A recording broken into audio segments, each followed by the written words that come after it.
Good evening, everyone. Welcome to Closing Comments here on April 15th. Let's take a look at our charts. Today we saw continued upside in the cattle market.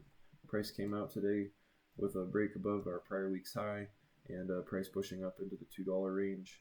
We did see price settle back late in the day on low volume, but with a close above the 20-day average and our prior week's high, this is a good signal for the bulls to take this thing and start targeting the gap throughout the rest of the week. So be ready for this continued upside to remain throughout the rest of the week.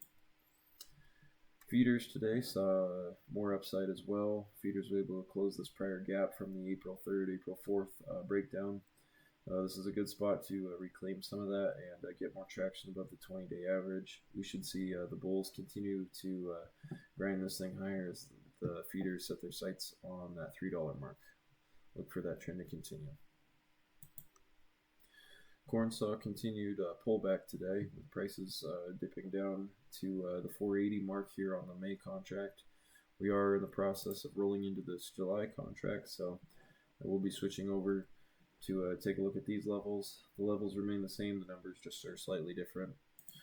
470 and 489 on the May contract, with 477 and 496 on the July contract.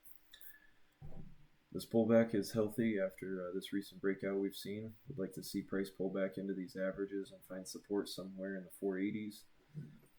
Look for dips to be bought up, as it looks like this market has reversed the downtrend and is looking to push into bullish territory.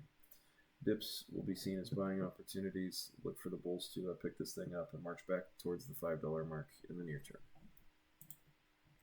Crude oil had a quiet inside day today, with price trading inside the prior day's range. Price not really going anywhere, but so far here in the aftermarket or the evening market, we are seeing a continued breakdown. The bears are definitely in control as long as we stay below the 61.87 to 62 area. Look for price to stay choppy and with a bearish lean to it, especially if we get down below 59.50.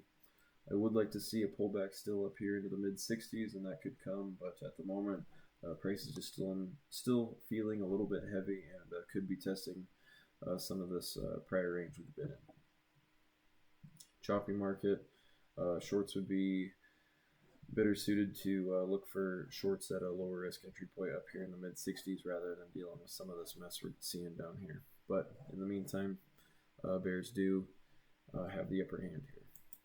Equity markets saw an inside day as well. Price finding resistance up here at the 20-day average and staying inside the prior day's range.